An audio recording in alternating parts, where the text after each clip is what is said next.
우리 함께 은혜로우신 주를 함께 찬양합시다. 찬양 드리시겠습니다.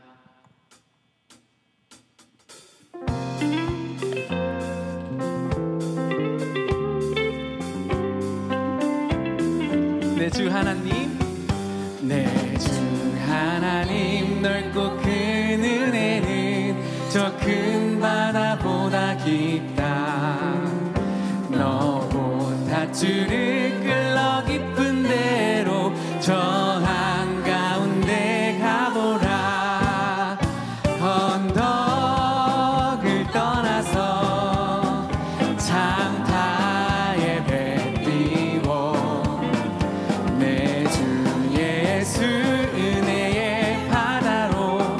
네, 우리 1절로 다시 찬양하겠습니다. 내 주 하나님, 내 주 하나님, 넓고 큰 은혜는 저 큰 바다보다 깊다. 너고 닷줄을 끌러 깊은 데로 저 한가운데 가보라. 언덕을 떠나서 장타에 배 띄워 내 주 예수 은혜의 바다로. 내 맘 2절로 찬양하겠습니다. 왜 너 인생은 언제나 거기서 저 큰 바다 물결 보고 금이 모르는 깊은 바다 속을 한번 헤아려 안 보나. 언덕을 떠나서 장타에 배 띄워 내 주 예수 은혜의 바다로 내 맘껏 저가. 많은 사람이 얕은 물가에서 저 큰 바다 가려다가 찰싹거리는 작은 파도 보고 마음이 졸여서 못 가네. 언덕을 떠나서 장타에 배 띄워 내 주 예수 은혜의 바다로 내 맘. 우리 목소리 높여 찬양하겠습니다. 자곡하거라, 자곡하거라, 이제 곧 가거라. 저 큰 은혜 바다 향해 자곡 내노를 저 깊은 데로 가라. 망망한 바다로 언덕을 떠나서 장타에 배 띄워 내 주 예수 은혜의 바다로 내 맘껏 저가라. 언덕을 떠나서 언덕을 떠나서 장타에 배 띄워 내 주 예수 은혜의 바다로 내 맘. 한 번 더 고백할까요? 언덕을 떠나서 언덕을 떠나서 장타에 배 띄워 내 주 예수 은혜의 바다로 내 맘껏 저 언덕을 떠나서 언덕을 떠나서 장타에 배 띄워 내 주 예수 은혜의 바다로. 네, 우리 마지막으로 한 번 더 고백할까요? 언덕을 떠나서 언덕을 떠나서 장타에 배 띄워 내 주 예수 은혜의 바다로 내 맘껏 저가라. 아멘.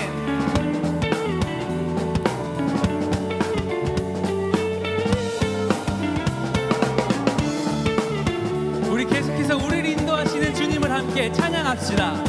선한 목자 되신 우리 주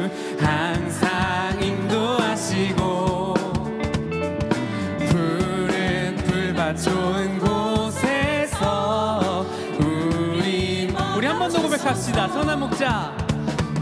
선한 목자 되신 우리 주 항상 인도하시고 푸른 풀밭 좋은 곳에서 우리 먹여주소서. 선한 목자. 선한 목자 구세주여 항상 인도하소서. 선한 목자 구세주여 항상 인도하소서. 아멘. 양의 문이 되신 예수여 우리 영접하시고 길을 잃은 양의 무리를 항상 3절 찬양하겠습니다. 흠이 많고 약한 우리를 용납하여 주시고 주의 넓고 크신 은혜로 자유 얻게 하셨네. 선한 목자. 선한 목자 구세주여 기도 들어주소서. 선한 목자 구세주여 기도 들어. 한 번 더 고백하겠습니다. 선한 목자 구세주여. 선한 목자 구세주여 지금 나아갑니다. 선한 목자 구세주여 지금 일찍 주의 뜻을 따라서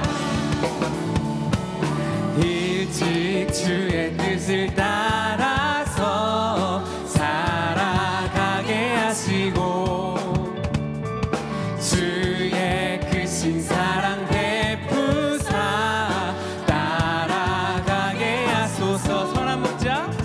선한 목자 구세주여 항상 인도하소서. 선한 목자 구세주여 항상 선한 목자 구세주여. 선한 목자 구세주여 항상 인도하소서. 선한 목자 구세주여 항상 우리 한 번 더 고백할까요? 선한 목자 구세주여. 선한 목자 구세주여 항상 인도하소서. 선한 목자 구세주여 우리 마지막으로 한 번만 더 고백합시다. 선한 목자 구세주여. 선한 목자 구세주여 항상 인도하소서. 선한 목자 구세주여 항상 인도하소서.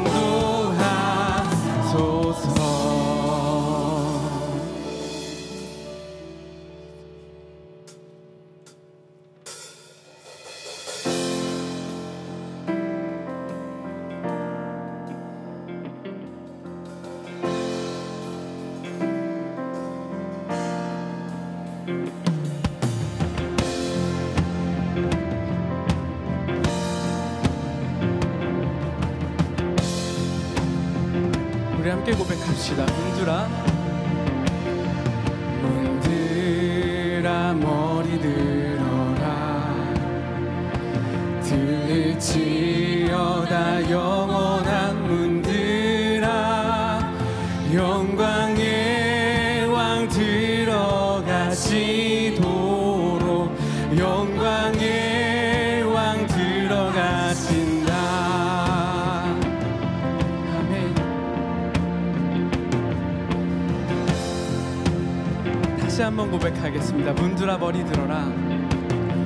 문들아 머리 들어라. 들릴지어다 영원한 문들아. 영광의 왕 들어가시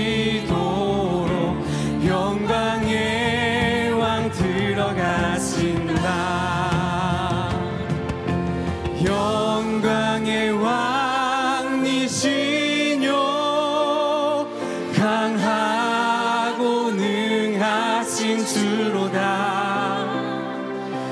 전쟁에 능하신 주시라. 다 찬양 위대하신 왕. 할렐루야.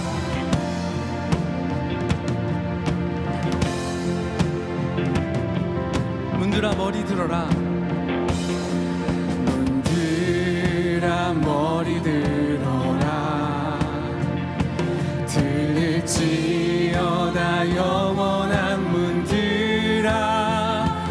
영광의 왕 들어가시도록 영광의 왕 들어가신다. 영광의 왕이시뇨 강하고 능하신 주로다. 전쟁에 능하신 주시라. 다 찬양 위대하신 왕. 왕께 만세. 왕께 만세. 왕께 만세. 당신은 영광의 왕이라. 다 찬양 위대하신 왕.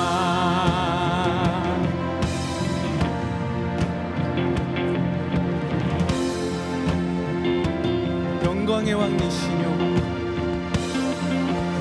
영광의 왕이시뇨 강하고 능하신 주로다. 전쟁에 능하신 주시라. 다 찬양 위대하신 왕께 만세. 왕께 만세. 왕께 만세. 당신은 영광의 왕이라. 다 찬양 위대하신 왕. 왕께 만세. 왕께 만세. 왕께 만세. 당신은 영광의 왕이라. 다 찬양 위대하신 왕. 왕께 만세. 왕께 만세. 당신은 영광의 왕이라. 다 찬양 위대하신 왕. 왕께 만세. 왕께 만세. 당신은 영광의 왕이라. 다 찬양 위대하신 왕. 다 함께 교회 공동기도 제목으로 기도드리겠습니다. 첫째, 안미 일본 팀원들을 붙들어 주시고 노숙자 도시락 봉사와 노방전도 사역을 통해 복음의 씨앗이 뿌려지도록. 둘째, 청소년 2부, 초등부, 유년부의 여름 사역이 하나님의 선하신 뜻 안에서 사랑과 기쁨이 넘치는 시간이 되도록. 셋째, 장마로 피해를 입은 분들에게 하나님의 위로가 있게 하시고 장마에 대한 효과적인 대안이 마련되도록. 담임 목사님의 영육간의 강건함과 가정과 사역을 위해서 다 함께 기도하겠습니다. 하는 거리가 풍성하신 하나님 아버지, 이 시간 교회 공동기도 제목으로 기도하며 주님 앞에 나아갑니다. 내일부터 시작되는 안미 일본 사역을 위해 기도합니다. 안미 팀원들의 건강을 붙들어 주시고 하나님의 은혜로 충만케 하여 주시옵소서. 노숙자 도시락 봉사와 노방전 사역을 통하여 그 땅 가운데 복음이 전해지게 하여 주시옵소서. 하나님의 사랑이 흘러가게 하여 주게 하여 주옵소서. 청소년 2부, 초등부, 유년부, 여름 사역이 하나님의 선하신 뜻과 계획 가운데 잘 진행될 수 있게 하시고 기쁨이 넘치는 시간 될 수 있게 하여 주옵소서. 장마로 피해를 입은 모든 자들 가운데 하나님의 위로와 평안을 더하여 주시고 장마에 대한 효과적인 대책이 마련되어서 더 이상 피해가 없을 수 있게 하나님께서 도와주시고 함께 하여 주옵소서. 담임 목사님의 건강을 지켜주시고 영육간의 건강하고 언제나 하나님의 뜻안에 상게 충만할 수 있도록 지켜주시고 함께 하여 주옵소서.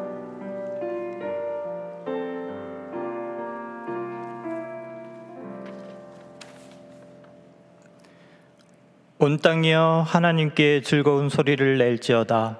그의 이름의 영광을 찬양하고 영화롭게 찬송할지어다.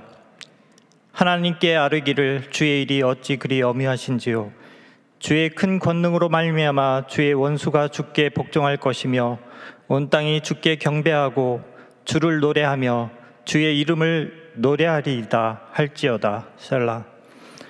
찬송과 경배를 받으시기에 합당하신 주여, 죄와 허물로 죽었던 저희들을 구원하셔서 주의 자녀를 삼아주시고 아침부터 저녁까지 하나님께 예배하고 찬양할 수 있도록 은혜 베풀어 주시니 감사합니다. 우리는 다 양과 같아서 각기 제 길로 가는 죄인이지만 주께서 주시는 은혜를 힘입어 오늘 이 자리에 나왔습니다. 저희를 불쌍히 여겨주셔서 저희 죄를 주님의 보혈로 씻어주시고 온전히 하나님의 사랑 안에서 하나님만 바라보고 살아가는 지혜와 능력을 허락하여 주시옵소서. 주여, 온 나라가 장맛비로 인하여 어려움을 겪고 있습니다. 저희를 긍휼히 여기사 재난적인 강수를 그치게 하시고 회복될 수 있도록 인도하여 주시옵소서. 또한 장마로 인해 피해를 입은 분들에게 하나님의 위로가 있게 하여 주시고 지속되는 장마에 효과적으로 대처할 수 있도록 인도하여 주시옵소서.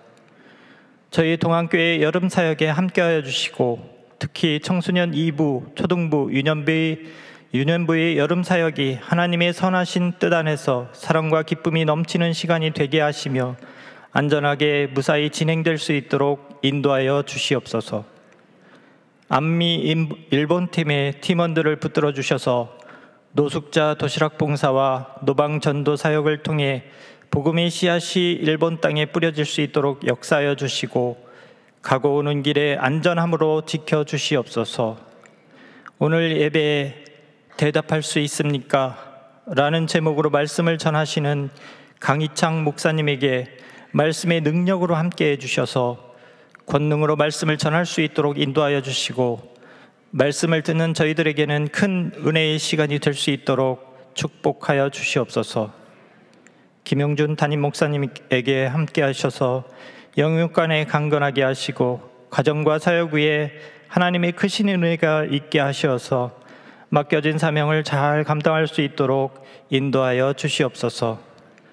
오늘 찬양으로 함께하는 주일 저녁 찬양팀과 샬롬 찬양대에 찬양하는 그 입술을 축복하여 주시고 그들의 찬양이 저희 온 성도의 찬양이 되어서 저희의 삶이 하나님을 찬양하는 삶이 되게 하여 주시옵소서. 완전하신 사랑으로 우리를 사랑하여 주시고 죽음에서 부활하신 우리 주 예수 그리스도의 이름으로 감사하며 기도드립니다. 아멘.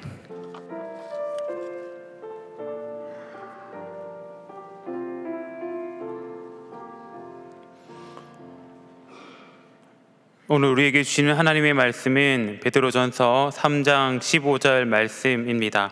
다 함께 일어나셔서 하나님의 말씀을 경청하겠습니다.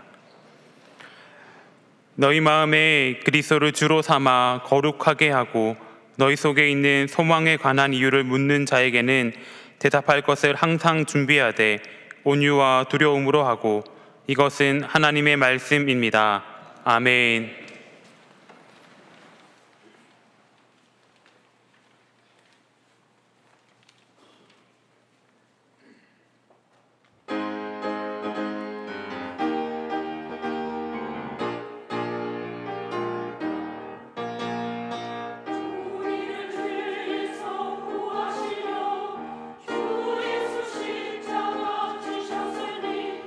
기쁘게 부르세 할렐루야.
아멘.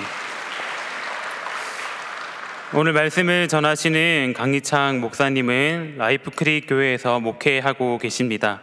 이제 강희창 목사님 나오실 때 동안의 박수로 환영하겠습니다.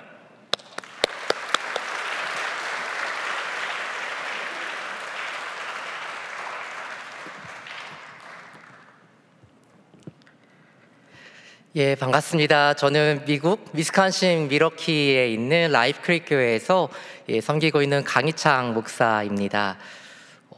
어떤 분들은 저를 좀 아실지도 모르겠습니다. 제가 동안교회와는 좀 인연이 깊습니다. 잠깐 소개를 좀 하자면, 저는 그 의정부 쪽에 아주 시골에 있는 간합교회라는 곳에서 처음 신앙생활을 시작했습니다. 모태신앙으로. 근데 송치원 목사님께서 이제 담임하고 계실 때 농선봉 있잖아요. 대학생 선생님들이 오셔서 이제 봉사해 주시고 여름 성경학교 해주셨던 바로 그 교회 출신입니다. 그리고 약 20년 전에, 딱 20년 전에요, 제가 이 자리에서 미국으로 처음 유학을 갈 때 파송을 받았습니다. 목사님 기도해 주시고, 그래서 이제 미국 매커미 신학교로 처음 유학을 가게 됐고, 근데 담임 목사님께서 이제 추천서를 써주시면서, 그때는 청년이었죠. 형제 꼭 그 길을 가야 되겠나 말리시더라고요. 모두 그때는 주님 사랑하는 마음으로 가겠습니다 목사님 그랬는데, 그렇게 또 시간이 흘렀고, 또 딱 8년 전에 또 이 자리에 섰었습니다. 그때는 제가 트리니티 신학교, 시카고에 있는 트리니티 신학교에서 선교학 박사과정을 하고 있었는데요. 그때 논문 리서치를 위해서 또 동안교회 한 달 정도 있으면서 인터뷰하고 그렇게 했었습니다. 그래서 논문을 잘 마쳤고, 지금은 이민교회 6년째 전임 사역자로 섬기고 있습니다. 그래서 만 20년 만에 다시 제가 파송받았던 이 자리에 서서 말씀을 전하게 됐고, 또 동안교회는 저에게 제2의 모교회와 같은 곳이어서 또 하나님께서 제게 허락하신 은혜를 나누고 선포할 수 있는 것이 얼마나 제 그 은혜인지 모르겠습니다. 이 자리를 허락해 주신 또 하나님께, 또 담임 목사님께, 또 교회에게 참으로 감사드립니다. 잠깐 기도하고 하나님 말씀 선포하겠습니다. 참 좋으신 하나님 고맙습니다. 하나님 참으로 선하시고 좋으신 분이십니다. 하나님, 그래서 우리의 영광을 받으시기에 합당한 하나님이십니다. 하나님께서 우리를 자녀 삼아 주시고 하나님 나라의 백성 삼아 주셨기에, 하나님께서 우리를 향한 어떠한 뜻을 가지고 계신지 다시 한번 주의 말씀을 통해 깨달아 알기 원하고, 그리고 주의 말씀대로 또한 살아가기로 다짐하는 시간 되기 원합니다. 진리의 영신 성령 하나님, 이 시간 우리 가운데 충만하게 임재하여 주셔서 우리의 말씀을 열어서 친히 우리에게 보여주시고 말씀하여 주시고 깨닫게 하여 주시고, 그리고 그렇게 살아갈 만한 힘과 능력도 허락하여 주시기를 간구합니다. 감사드리며 예수님의 이름으로 기도드립니다. 아멘.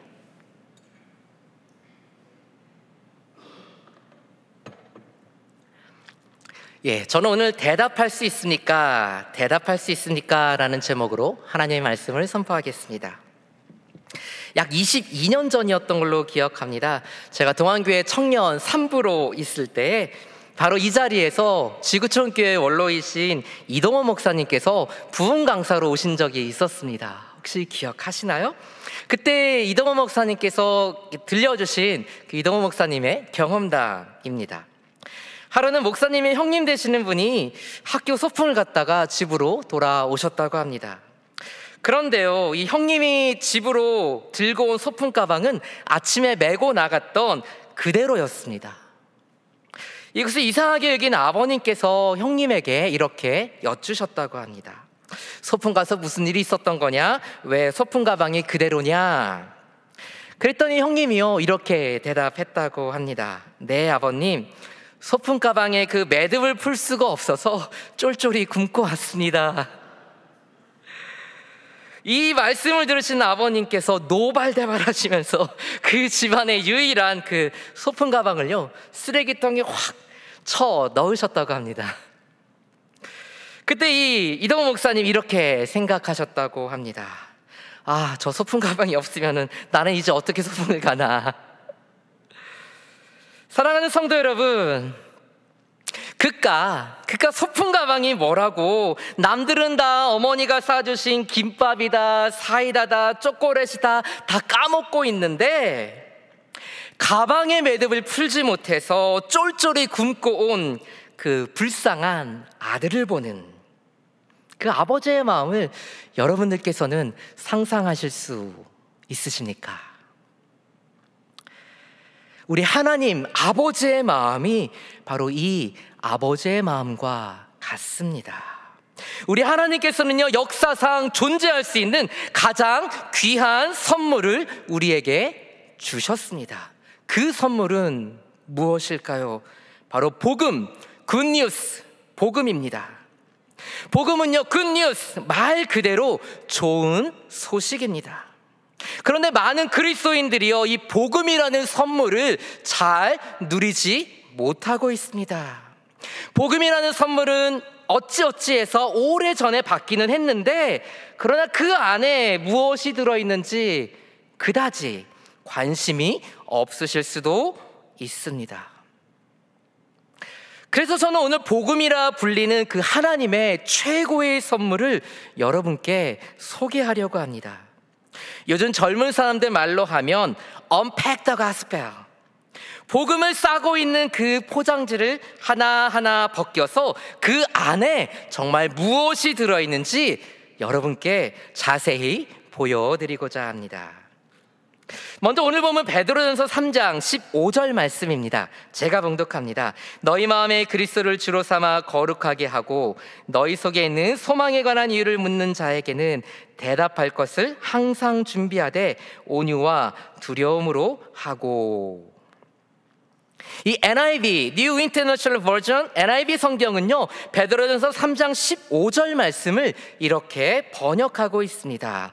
Always be prepared. 항상 준비되어 있어라. 무엇을 준비하고 있어야 한다는 말씀일까요?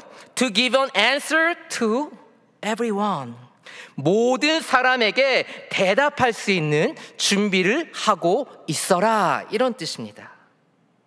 그러면 어떤 질문이길래 어떤 질문에 대한 대답을 준비하고 있어라 베드로 사도는 이렇게 권면했을까요? The reason for the hope that you have. 우리 그리스도인들이 가지고 있는 소망의 이유, 소망의 근거, 소망의 기초에 관한 질문의 대답입니다. 베드로 사도가요, 이 편지 베드로전서를 쓰고 있을 당시 네로 황제의 박해는요, 로마 제국 전역으로 확산되고 있었습니다. 뿐만 아니라 오늘날 터키에 해당하는 소아시아 지역의 교회들은요, 상당한 정도의 박해를 이미 받고 있었습니다. 그러나 초대교회의 성도들, 그리스도인들은요, 예수 그리스도 안에 있는 그 소망을 굳게 붙들고 끝까지 자신의 믿음을 지켰습니다. 로마 제국의 극심한 박해 속에서 하루하루를 살아내고 있던, 아니 살아내야 했던 그 성도들을 향해 사도 베드로는 오늘 본문에서 이렇게 권면했습니다. 너희 속에 있는 소망에 관한 이유를 묻는 자에게 대답할 것을 항상 준비하라. 너희 즉 그리스도인들, 성도들 안에 있는 소망에 관한 이유, 죽음조차도 무너뜨릴 수 없었던 바로 그 소망에 관한 이유, 그것은 무엇이었을까요? 바로 부활입니다. 죽은 자가 다시 살아나는 것, 이것이 바로 복음이라는 선물이 담고 있는 가장 핵심적인 하나님의 은총입니다. 오늘 우리가 이 자리에 나와서 예배하는 이유, 이 세상에서 조롱을 당하고 손해를 감수하면서도 우리가 그리스도인으로 살아갈 수 있는 이유, 그리고 또 살아내야 하는 이유, 그것은 바로 부활에 관한 소망 때문입니다. 잘 아시는 대로 인간은 모두 죽습니다. 그런데 왜 인간은 죽을 수밖에 없을까요? 창세기 2장 15절로 17절입니다. 함께 읽을까요? 시작. 여호와 하나님이 그 사람을 이끌어 에덴 동산에 두어 그것을 경작하며 지키게 하시고 여호와 하나님이 그 사람에게 명하여 이르시되 동산 각종 나무의 열매는 내가 임의로 먹되 선악을 알게 하는 나무의 열매는 먹지 말라. 내가 먹는 날에는 반드시 죽으리라 하시니라. 아멘. 이 에덴 동산은요, 하나님 나라의 원형 오리지널 마들이었습니다. 즉 하나님의 나라는 이렇게 생겼다라는 것을 실제로 보여주는 것이 바로 에덴 동산이었습니다. 하나님의 나라는요, 하나님께서 직접 통치하시는 나라입니다. 에덴 동산은 철저하게 하나님의 주권이 인정되고 하나님만이 예배를 받으시는 곳이었습니다. 에덴 동산에서 하나님께서는요, 인간을 비롯한 모든 피조물들을 사랑과 정의로 다스리고 계셨습니다. 인간을 비롯한 모든 피조물은요, 하나님의 주권적인 통치를 인정하고 하나님의 명령에 순종하고 하나님의 하나님 되심을 예배하고 있었습니다. 이처럼 에덴 동산은 하나님과 인간, 인간과 인간, 그리고 인간과 모든 피조 세계가 완벽한 조화를 이루고 있는 곳이었습니다. 그리고 이 모든 조화의 중심에는 바로 하나님을 하나님으로 인정하는 언약이 있었습니다. 그리고 이 언약의 가시적 상징물이 바로 선악과였습니다. 아담과 하와는요, 동산의 모든 실과를 다 먹을 수 있었습니다. 그러나 동산 중앙에 있는 선과 악을 알게 하는 나무의 과실은 먹지 말아야 했습니다. 왜냐하면 그것은 창조주 하나님의 명령이었기 때문입니다. 하나님께서는 왜 동산 어디에서도 잘 보이게끔 동산 중앙에 선과 악을 알게 하는 나무를 두시고 그것의 과실만은 먹지 못하게 하셨을까요? 우리가 교회를 처음 나거나 예수를 처음 믿을 때 갖게 되는, 혹은 또 구도자 단계에 있을 때 갖게 되는 질문이죠. 왜 하나님 선악과 만드셨을까? 왜 그거를 굳이 만들어 놓으셔가지고 인간으로 하여금 유혹을 받게 하시고 왜 그것을 먹게 하셨을까? 만약 동산 중앙이 아니라 저 동산 끝에 잘 보이지 않는 곳에 두셨다면은 굳이 인간이 그거를 보지도 않았을 것이고 유혹도 받지 않았을까? 근데 왜 하필이면 하나님께서는 동산 어느 곳에서도 잘 보일 수 있게끔 동산 중앙에 선악과를 두셨을까? 피조물 인간은요, 이 선악과를 보면서 두 가지 사실을 기억해야 했기 때문입니다. 첫째, 창조주 하나님의 절대적 주권, 그리고 두 번째, 피조물 인간의 절대적 순종. 이 에덴 동산, 즉 하나님 나라의 원형으로서의 에덴 동산은요, 하나님의 창조 질서는요, 창조주와 피조물 사이에 언약을 통해 세워져 있었습니다. 마치 한 나라가 세워질 때에 먼저 헌법이라는 것이 만들어지고 그 다음에 정부가 수립되는 것처럼 하나님의 나라는 창조주와 피조물 사이에 언약, 하나님의 법을 통해 하나님의 법을 중심으로 형성되어 있었습니다. 그래서 창조주 하나님과 피조물 인간과의 관계는 원래부터 통치와 순종의 관계 안에 있었습니다. 그래서 피조물 인간은요, 하나님께만 순종하고 하나님만을 예배할 때에 하나님 나라의 복, 안식의 복을 누릴 수 있었습니다.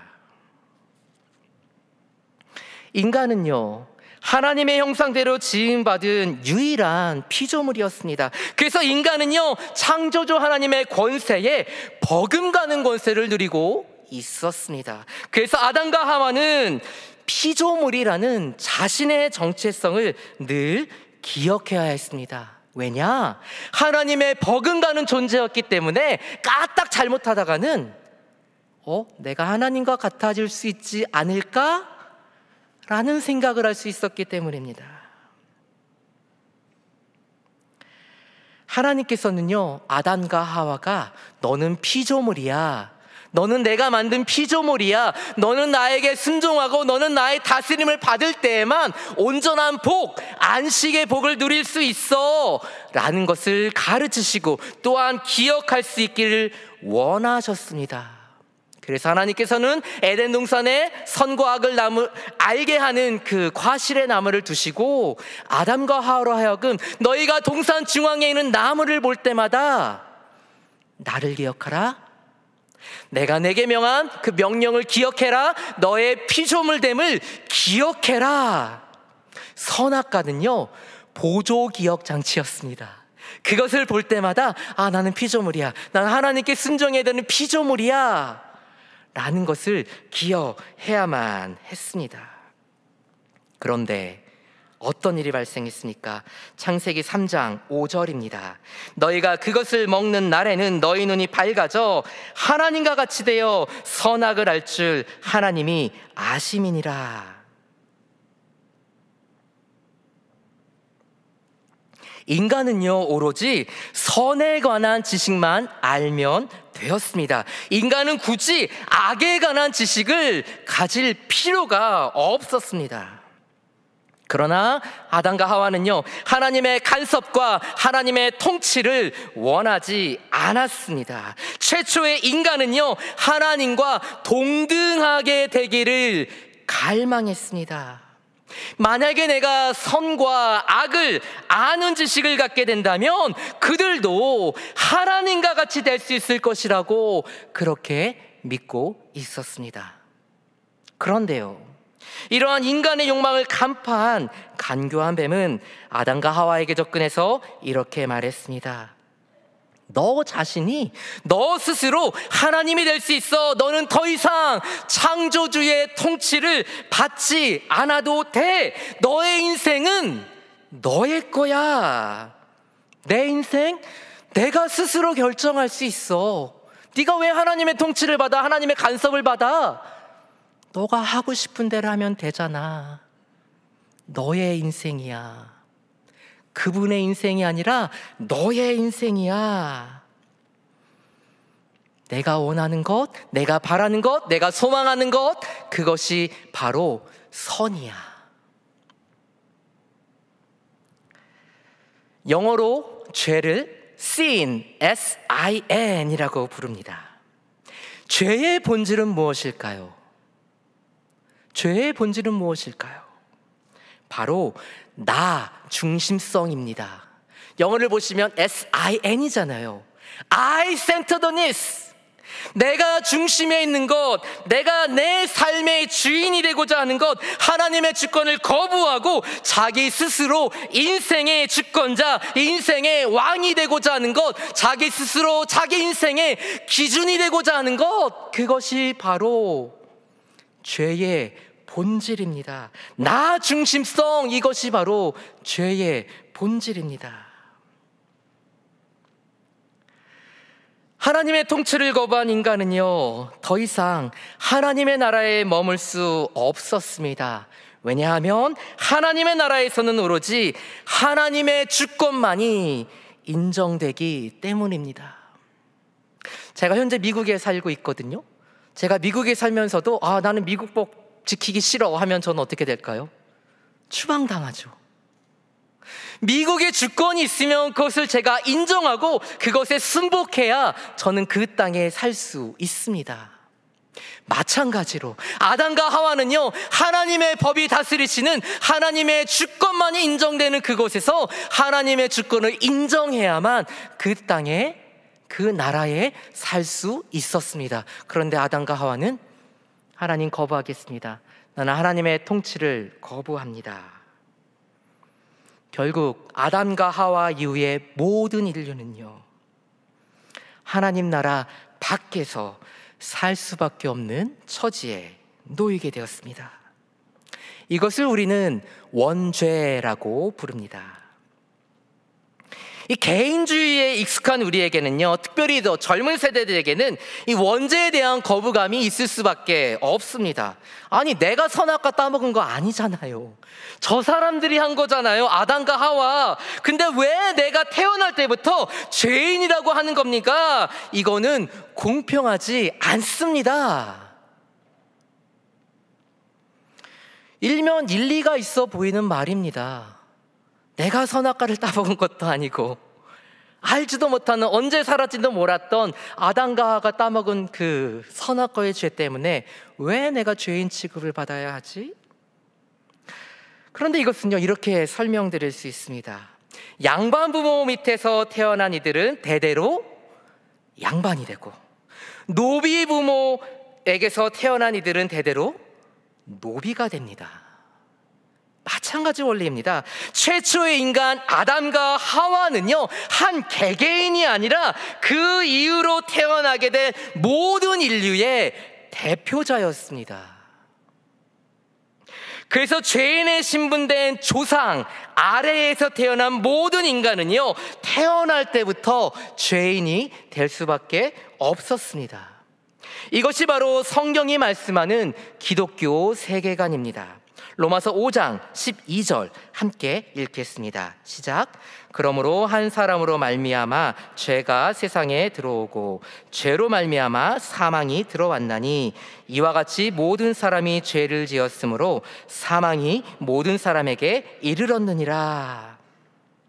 한 사람으로 말미암아 죄가 이 세상에 들어왔고 사망의 권세가 한 사람으로 말미암아 모든 사람들에게 미치게 되었습니다. 그러므로 로마서 6장 23절입니다.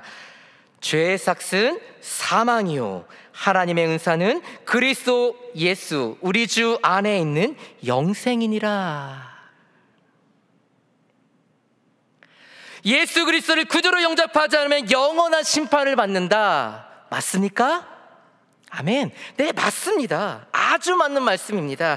그러나 예수님을 구주로 영접하지 않은 괘씸죄 때문에 심판을 받는 것일까요? 아니, 내가 내 아들까지 보냈는데 너 내 아들을 안 믿었어?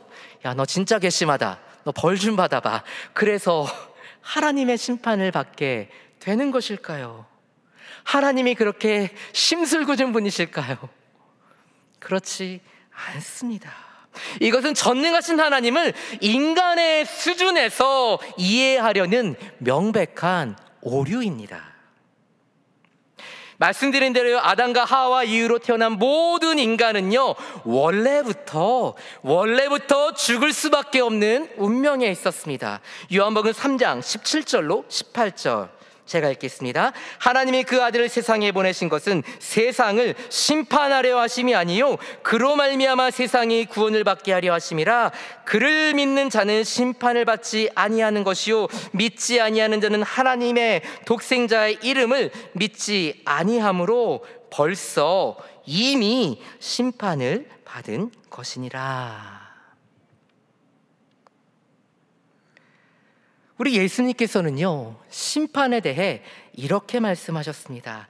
하나님의 아들을 믿지 않는 것 그 자체가 이미 심판을 받은 것이다. 그 이유는 바로 다음 절 요한복음 3장 19절에 나옵니다. 그 정죄의 판결은 이것이니 곧 빛이 세상에 왔으되 사람들이 자기 행위가 악함으로 빛보다 어둠을 더 사랑한 것이니라. 성경은 우리에게 이렇게 증거합니다. 하나님의 심판은 어두움을 더 사랑해서 어두움 속에 계속 머물러 있는 그 상태 그 자체가 이미 하나님의 심판을 받은 것이다. 줄기에서 떨어져 나온 가지의 상태는 어떠합니까? 겉으로 보기에는 굉장히 멀쩡해 보입니다. 살아있는 것처럼 보입니다. 생명력이 있는 것처럼 보여집니다. 그러나 겉으로 보기에 아무리 멀쩡하다 해도 줄기에서 떨어져 나온 가지는 생명력이 없습니다. 마찬가지로 하나님의 아들을 거부하고 어두움 가운데 살고 있는 상태 그 자체가 이미 심판을 받은 것이고 여전히 사망 가운데 있다는 명백한 증거입니다. 겉으로 보기에는 생명이 있는 것 같고 겉으로 보기에는 잘 사는 것 같이 보여도 어두움 가운데 살고 있는 그 자체로 이미 그 사람은 하나님의 심판을 받은 것입니다. 예수 그리스도께서는요, 근본적인 죄의 문제를 해결하시기 위해 이 땅에 오셨습니다. 그리고 저 십자가 위에서 죽임을 당하셨습니다. 제가 지금까지 말씀드린 바 창세기로부터 사복음서에까지 이어지는 이 예수님의 십자가 이야기, 이것이 바로 우리가 일반적으로 알고 있는 복음입니다. 예수 그리스도께서 우리의 죄를 위해서 십자가 위에서 죽으셨다. 그러나 눈치가 빠른 분들은 혹시 느끼셨는지 모르겠는데 방금 제가 일반적으로라는 표현을 사용했습니다. 아니, 예수 그리스도께서 당하신 그 십자가의 대속적 죽음이 복음의 절정, 클라이맥스 아니란 말입니까? 아니요, 맞습니다. 예수 그리스도의 그 십자가, 그것이 분명 중요하기는 합니다. 그런데요, 복음의 절정은 아닙니다. 예수 그리스도께서 당하신 그 십자가의 죽음은요, 크라이시스, 위기이지 절정이 아니란 말씀입니다. 여러분 그 국어 시간에 배우셨죠? 발단, 전개, 위기, 절정, 결말, 대단원, 그 희곡에 나오는 거 있잖아요. 예수님의 십자가 죽음은요, 절정이 아니라 위기입니다. 아니, 이게 무슨 말일까? 예수님의 십자가 복음, 이 십자가가 절정이 아니란 말이야? 복음의 핵심이 아니란 말이야? 그러나 상식적으로 잘 한번 생각해 보시기 바랍니다. 만약 예수 그리스도의 죽음과 함께 모든 것이 끝났다면 예수 그리스도의 죽음에 관한 소식은요, 복음이 아니라 부음이라 불려야 합니다.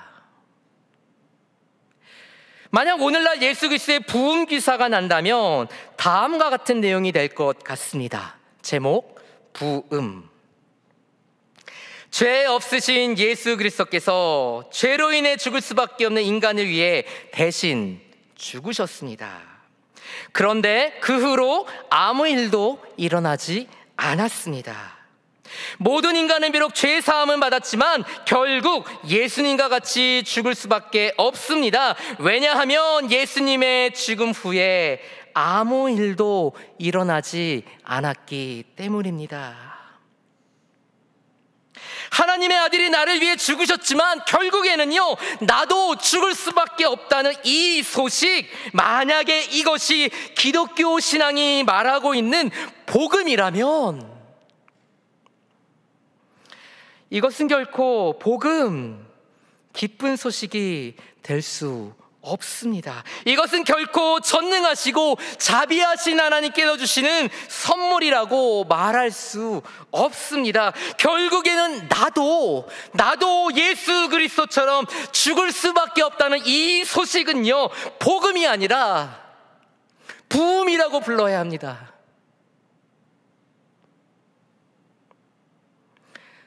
예수 좋은 분이셨지, 좋은 일 많이 하셨지, 기적도 많이 행하셨지, 그리고 모든 인류의 죄를 위해서 십자가에서 돌아가셨지.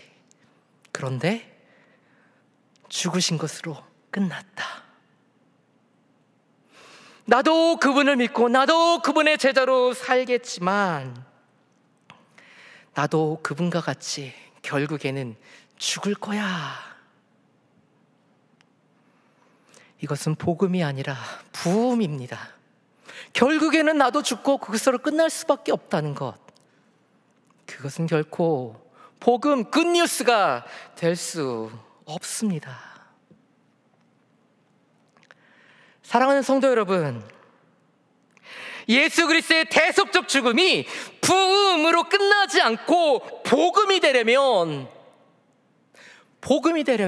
무엇이 더 필요하겠습니까? 바로 예수 그리스도의 부활입니다.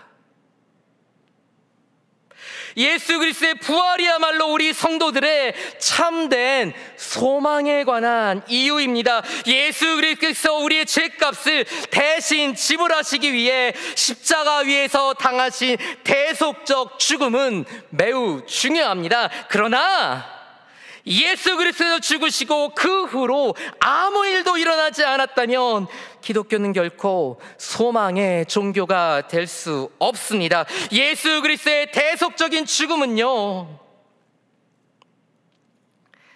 복음이라는 선물을 둘러싸고 있는 포장지와도 같습니다. 왜냐하면요, 그 예수 그리스도의 대속적 죽음 뒤에는 복음의 절정, 복음의 클라이맥스, 복음의 가장 핵심적인 사건이 나오기 때문입니다. 고린도전서 15장 20절입니다. 같이 읽겠습니다. 시작. 그러나 이제 그리스도께서 죽은 자 가운데서 다시 살아나사 잠자는 자들의 첫 열매가 되셨도다. 이 말씀은 이렇게 시작합니다. 그러나 앞에 무슨 내용이 있길래 그러나라는 말로 시작할까요? 바로 앞 고린도전서 15장 16절로 19절 제가 봉독하겠습니다. 만일 죽은 자가 다시 살아나는 일이 없으면 그리스도도 다시 살아나신 일이 없었을 터이요. 그리스도께서 다시 살아나신 일이 없으면 너희의 믿음도 헛되고 너희가 여전히 죄 가운데 있을 것이요. 또한 그리스도 안에서 잠자는 자도 망하였으리니 만일 그리스도 안에서 우리가 바라는 것이 다만 이 세상의 삶뿐이면 모든 사람 가운데 우리가 더욱 불쌍한 자이리라. 16절, 만일 죽은 자가 다시 살아나는 일이 없으면, 다시 말해서 부활이라는 것 자체가 없다면 그리스도의 부활은 있을 수 없는 일이 됩니다. 17절, 만약 그리스도께서 부활하신 일이 없다면, 그렇다면 우리 성도들의 믿음은요 헛된 종교행위가 되고 우리는 여전히 죄와 사망의 저주 아래에서 종노릇 할 수밖에 없습니다. 18절, 그리스도 안에서 잠자는 자도 망하였으리니, 즉 예수 그리스도를 열심히 믿고 따르다가 육신의 사망에 이른 성도들은 이 세상에서 헛수고만 하다가 죽은 셈이 됩니다. 그리고 마지막 19절, 만일 그리스도 안에서 우리가 바라는 것이 다만 이 세상의 삶뿐이면 모든 사람 가운데 우리가 더욱 불쌍한 자이리라. 무슨 말씀일까요? 만약 부활이라는 것 자체도 없고 예수 그리스도의 부활 역시 존재하지 않는 것이라면, 그래서 사망 이후에 모든 것이 다 허망하게 끝나고 마는 것이라면, 성도들이 주를 위해 당하는 고난, 세상의 풍조를 따르지 않기로 결단하고 하루하루를 살아낸 성도들의 수고, 이 모든 것들이 모두 부도수표가 될 수밖에 없습니다. 그래야 우리는 이 세상에서 가장 불쌍한 사람들이 될 수밖에 없습니다. 만약 부활이 없다면 말입니다. 만약 부활이 없다면 말입니다. 이것이 바로 고린도전서 15장 16절로 19절의 말씀이 뜻하는 바입니다. 그런데 참으로 감사하게도 20절 말씀은 이렇게 시작합니다. 그러나 이제 그리스도께서 죽은 자 가운데서 다시 살아나사 잠자는 자들의 첫 열매가 되셨도다. 아멘. 십자가 위에서 죽으신 예수 그리스도께서는요, 잠자는 자들의 첫 열매가 되셨습니다. 다시 말해서 우리 주 예수 그리스도께서는 부활의 첫 열매가 되셨습니다. 이 첫 열매가 뜻하는 바는 무엇일까요? 사과나무에 첫 열매가 맺히면 그 뒤에 나오는 열매는 모두 뭐죠? 사과입니다. 그렇죠? 포도나무에 첫 열매가 맺히면 두 번째, 세 번째, 네 번째 열매는 무엇일까요?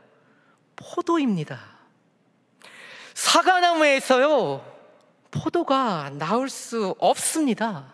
마찬가지로 부활의 첫 열매가 되시는 예수 그리스도를 믿음으로 영접하고 그에게 붙어있는 사람이라면 누구든지 반드시 부활의 열매를 맺을 수 있습니다. 왜냐하면 우리 주 예수 그리스도께서 부활의 첫 열매가 되셨기 때문입니다. 아멘. 사랑하는 성도 여러분, 부활은 분명히 있습니다. 왜냐하면 우리 주 예수 그리스도께서 100%, 200% 부활하셨기 때문입니다. 우리 기독교가요, 유일한 소망의 종교가 될 수 있는 이유, 온갖 조롱과 수고와 고생과 핍박에도 불구하고 우리가 예수 그리스도를 결코 포기할 수 없는 이유, 그것은 예수 그리스도의 죽음 때문이 아닙니다. 그것은 바로 예수 그리스도의 부활 때문입니다. 예수 그리스도의 죽으심은요, 분명 중요합니다. 그러나 예수 그리스도의 죽음보다 더 중요한 것은 바로 예수 그리스도의 부활입니다. 그러므로 예수 그리스도의 부활, 이것이 바로 복음의 핵심이고 복음의 소망입니다. 성도는 예수 그리스도의 부음의 소망을 두고 살아가는 사람들이 아닙니다. 성도는요, 예수 그리스도의 부활의 소망을 두고 살아가는 사람들입니다. 따라서 부활은 기독교 신앙의 가장 본질적이고 근본적인 소망입니다. 부활은 우리가 오직 예수라고 외칠 수 있는 이유입니다. 그리고 부활은 우리가 소망의 이유라고 대답할 수 있는 가장 확실한 증거입니다. 여러분들에게 그런 경험이 있으실 거라고 생각합니다. 당신은 교회 왜 다녀? 교회 다니면 돈이 나와? 돈이 나면 자식이 잘 돼? 교회 다니면 성공해? 너 사는 거 보니까 별로 그런지 않은 것 같은데. 차라리 교회 안 나가고 일요일 아침마다 일찍 일어나가지고 거기 가서 일하고 돈도 갖다 바치고 무슨 고생이냐. 조롱받을 수 있습니다. 아니, 남들 다 그렇게 이중장부 쓰면서 탈세하면서 사는데 너는 고작 교회에 다니는 이유만으로 왜 손해보고 살아? 이 바보 같은 양반아. 여러분의 소망에 관한 이유, 그럼에도 불구하고 당신은 왜 그리스도인입니까? 그럼에도 불구하고 당신은 왜 예수를 포기할 수 없습니까? 당신의 소망에 관한 이유는 무엇입니까? 라고 묻는다면 여러분 뭐라고 대답하시겠습니까? 예수 그리스도께서, 십자가에 달려 돌아가신 예수 그리스도께서 부활하셨기 때문입니다. 그분께서 다시 오시겠다고 약속하셨기 때문입니다. 그분께서 이 땅에 다시 오실 때 그분의 부활의 영광에 나도 참여하게 될 것이라고 약속하셨기 때문입니다. 그리스도의 부활, 우리의 몸의 부활, 하나님 나라의 회복, 새 하늘과 새 땅, 새 예루살렘에 관한 하나님의 그 약속이 나는 진리임을 믿기 때문입니다. 그것이 바로 나의 소망의 이유이기 때문입니다. 이제 결론의 말씀을 드립니다. 저는 한국에서 신용카드를 신청해서 받아보고 사용해 본 적이 없어서 잘 모릅니다. 하지만 미국에서는요, 새로운 신용카드를 받게 될 때 가장 먼저 해야 되는 일이 있습니다. 뭐냐? 바로 전화나 인터넷으로 액티베이션, 이 활성화, 등록이라는 것을 합니다. 제가 한국에서 보니까는 이제 카드를 신청하신 본인이 카드를 수령 못 하실 때에는 뭐 이 번호로 전화하세요, 본인인 걸 확인해 주세요, 그런 절차가 있더라고요. 미국에서는 그것을 액티베이션, 활성화, 등록 이렇게 말합니다. 이 액티베이션을 하기 이전에 신용카드는요, 플라스틱 조각에 지나지 않습니다. 그러나 이 액티베이션이 된 후에 이 플라스틱 조각은 비로소 그 위력을 발휘하게 됩니다. 그런데요, 예수 그리스도의 부활이 바로 이와 같습니다. 그리스도께서 부활하시기 이전까지는요, 그 누구도 사망의 권세에서 자유로울 수 없었습니다. 그러나 예수 그리스도께서 부활하심으로써 마침내 우리에게도요, 부활의 소망이 액티베이션 되었습니다. 비로소 부활의 소망이 활성화되었습니다. 우리가 예수 그리스도를 구주로 영접하는 순간 우리에게도 부활이라는 소망의 크레딧 카드가 발급되었습니다. 어떤 분은요, 이 부활의 소망이라는 크레딧 카드를 액티베이션해서 잘 누리고 계십니다. 내가 비록 힘들고 어려울지라도 이 부활의 소망이 내 안에서 액티베이션 됐기 때문에, 그 부활의 소망이 내 안에 역사하기 때문에 종일 길을 걸으며 밤낮 기뻐하는 것, 주의 영이 함께함이라, 부활의 영이신 성령께서 내 안에 계시기 때문에 주님, 저는 기뻐할 수 있습니다. 주님, 저는 다시 한번 일어설 수 있습니다. 이렇게 부활의 소망을 액티베이션해서 누리는 분들이 계십니다. 어떤 분들은요, 이 부활의 소망이라는 크레딧 카드를요, 지갑에 꼭 넣고 한 번도 사용하지 않으십니다. 세례 받으시고 은혜 받으시고, 예수 그리스도만이 나의 길이요 진리요 생명이시구나, 나에게 부활의 소망과 기쁨이 있구나, 잠깐 누리시는데요, 지갑에 넣어놓고는 더 이상 사용하지를 않으세요. 마치 운전면허 받아서 장롱속에 잘 보관해 두시는 것처럼 부활의 소망이라는 크레딧 카드는 받았는데 그냥 모셔놓고 계시는 분들이 계세요. 심지어 어떤 분들은요, 교회를 오랫동안 다니셨음에도 불구하고 이 부활의 소망이라는 크레딧 카드가 발급되었다는 사실 자체를 모르시는 분들도 계세요. 본인이 교회에 나오시면서도, 본인이 직분자로 섬기시면서도 기독교가 어떤 종교인지, 왜 예수를 믿어야 하는지, 왜 예수를 믿는 것이 중요한지 모르세요. 이민교회, 죄송합니다만 이민교회는 그런 분들이 너무너무 많으세요. 여러 가지 이유 때문에 교회를 오세요. 설교도 많이 들으셨어요. 교회에 대한 문화도 익숙하세요. 교회에 대한 경험도 많으세요. 그런데 부활의 소망에 대해서 알지 못하시는 분들이 너무나 많으십니다. 여러분들께서는 이 세 유형의 그리스도인들 중에 어디에 속하십니까? 부활의 소망을 액티베이트해서 잘 누리고 계십니까? 부활의 소망을 받긴 받았고 머리로는 알고 있지만 그것은 그냥 장롱 속에 있는 운전면허증처럼 그냥 여러분의 머릿속에만 있지는 않습니까? 아니면 이런저런 이유 교회는 나왔지만, 교회에 오래 나오기도 했지만 부활의 소망이 있는지, 그것이 무엇인지조차 모른 채 살고 계신 분은 안 계십니까? 여러분들이 이 세 유형의 그리스도인들 중에 어디에 속해 계십니까? 만약 여러분께서 당신은 왜 예수를 믿으십니까? 라는 질문을 받으신다면, 당신의 소망에 관한 이유를 말씀해 주십시오 라고 요청을 받는다면, 이제 우리는 이렇게 대답할 수 있어야 합니다.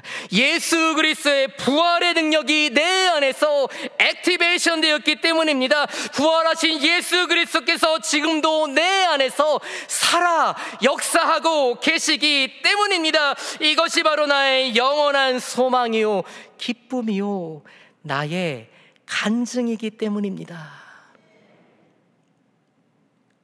이것이 나의 간증이요 이것이 나의 찬송일세. 나 사는 동안 끊임없이 구주를 찬송하리로다. 그것은 예수 그리스도의 죽음 때문이 아닙니다. 죽으셨으나 부활하셔서 우리에게 부활의 첫 열매가 되시고 우리에게도 동일한 신령한 몸으로 부활하겠다는 그 약속, 소망의 약속 때문입니다.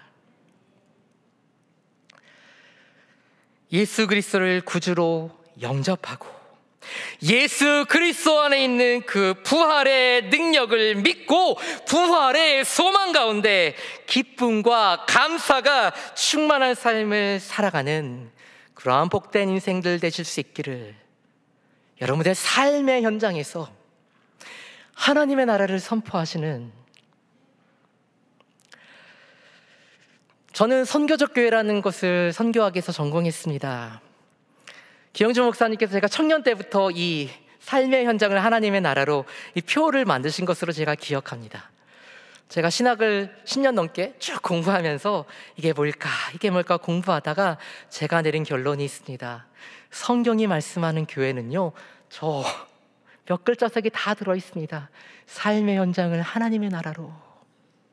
여러분의 삶의 현장에서 하나님의 나라를 미리 사는 겁니다. 여러분의 삶의 현장에서 나에게는 부활의 소망이 있습니다. 주님께서 다시 오시는 날 하나님의 나라는 완성될 것이고 나도 부활할 것입니다.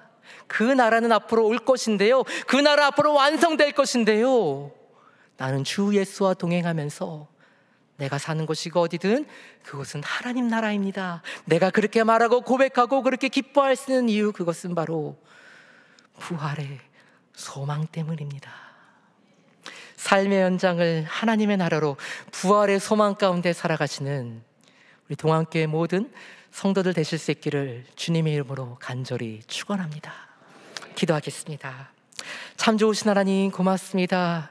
영원히 죽을 수밖에 없었던 죄인들, 저희들 불쌍히 여겨주셔서 창세전부터 예정하사 저에게 귀하고 복된 구원의 은총 허락하여 주심에 참으로 감사드립니다. 하나님, 죽으셨을 뿐만 아니라 부활하신 그 예수 그리스도 안에 있는 부활의 소망을 우리로 하여금 알게 하시고 깨닫게 하시고 다시 한번 기억하게 하시고 다시 한번 부활의 소망 가운데 살아갈 새 힘을 허락하여 주심에 참으로 감사드립니다. 하나님, 세상을 바라볼 때는, 나 자신을 바라볼 때는 소망이라는 것 자체라는 기억할 수 없으나 죽으셨으나 부활하신 그 예수 그리스도를 다시 한번 믿음의 눈을 들어 바라봅니다. 주님, 그 부활의 능력, 부활의 소망, 부활의 평강이 오늘 우리 각자에도 임하게 하여 주시옵소서. 그래서 이제는 우리의 힘으로 살아가는 것이 아니라 부흥으로 살아가는 인생 되지 않게 해주시고 예수 그리스도의 부활과 있는 그 복된 소식, 복음의 능력으로 살아가는 저희들 되게 하여 주시옵소서. 감사드리며 예수님의 이름으로 기도드립니다. 아멘.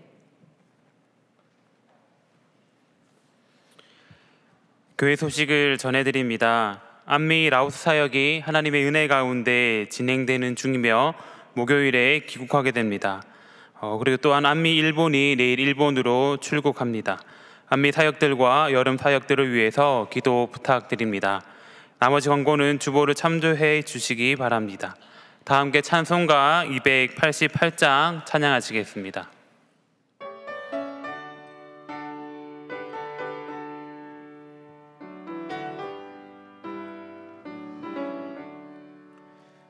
예수를 나의 구주 삼고 성령과 피로써 거듭나니 이 세상에서 내 영혼이 하늘의 영광 누리도다.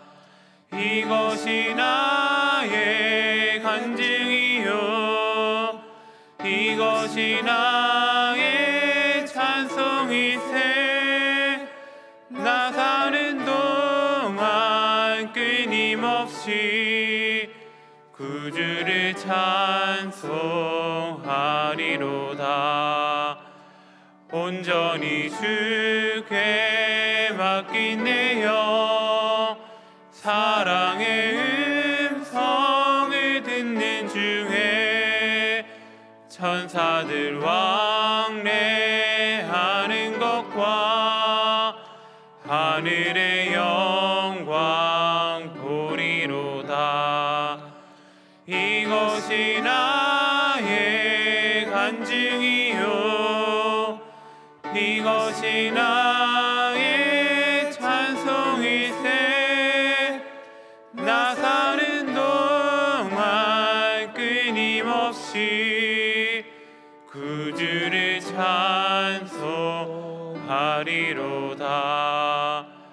주 안에 기쁨 누림으로 마음의 풍랑이 잔잔하니 세상과 나는 간 곳 없고 구속한 주만 보이도다.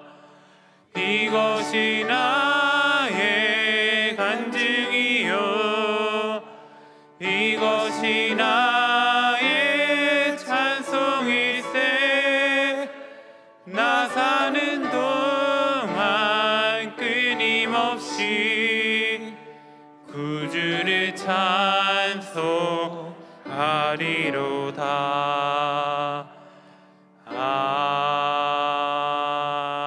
아멘.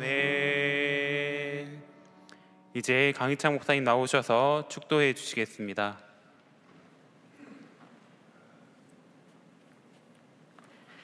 지금은 우리 주 예수 그리스도의 은혜와 아버지 하나님의 크신 사랑과 성령님의 교통하심이 부활의 소망을 가지고 부활의 능력으로 살아가기를 다짐하는 이곳에 모인 모든 주의 백성들, 그리고 삶의 현장을 하나님으로 나라로 살아내고자, 부활의 능력으로 살아내고자 부활의 복된 소식을 선포하며 하나님의 나라를 갈망하기로 나아가는 동안교회 위에 지금으로부터 영원토록 함께하여 주시기를 간절히 축원하옵나이다. 아멘.